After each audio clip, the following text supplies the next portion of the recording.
A few times at bedtime, Norrie had tried to start a conversation about all that, but Leora didn't want to hear about it and would pretend to fall asleep. Leora found herself now standing before the old rusty gate. She hadn't meant to come here. She certainly wasn't intending to go out of the gate. But just then she heard the sound of guards' boots on the cobblestones behind her. It was not just the familiar sound of a pair of guards walking. It was the heavy clomp-clomp of a whole troop. Wilford. Surely this would be his regiment. She'd rather die than have him see her. But there was nowhere to hide. Her hand flew to the broken chain and unwound the heavy links. With all her weight, she heaved open the gate, then swung it closed behind her. She threw herself around the corner and up against the rear of the buildings. There she froze as the regiment marched rhythmically past. Standing with her back to the cold brick wall and her face in the sun, her fear gradually subsided. "Tiu, tiu." The veery! It strutted now from under a bush, pretending to peck for food, but in truth inspecting this new arrival. "I told you the chain was broken," Leora whispered. The veery eyed her, pecked the earth, skittered forward, then paused again, chest out and head cocked. "I have a bird's nest," Leora said softly. "I'll show it to you sometime." The bird came closer. Leora stood still as a mouse. She had never had any friends, because of her hand, she supposed. But the veery didn't care about her hand, and somehow she was not surprised that it would trust her. Now the bird pecked at a mound of pale moss, disentangled one of its blue-green threads, and shook it. With its prize in its beak, it eyed Leora for some seconds, and then in a flash it spread its wings and flew off toward the edgeland.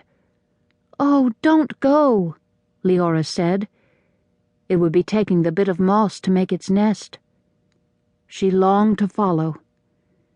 Before her, she could see what must have once been a path, beginning at the gate and winding toward the higher shrubs and trees of the deeper edgeland.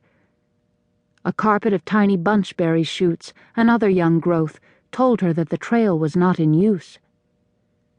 "Forbidden," whispered the darkness of the village behind her. "Forbidden, forbidden, forbidden."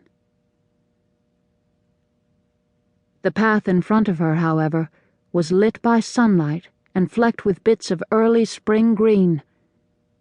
And the veery, she was sure, had invited her there.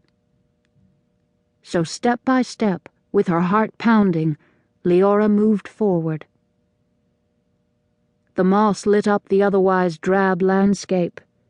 In some places, on close inspection, colonies of tiny single-leaf plants were beginning to peek above ground, some rolled, some open and delicately erect. She paused at a bend in the path. A cluster of low fir trees blocked her view of what lay beyond. She hesitated. Perhaps she should turn back. "Tiu, tiu," the veery prompted from ahead.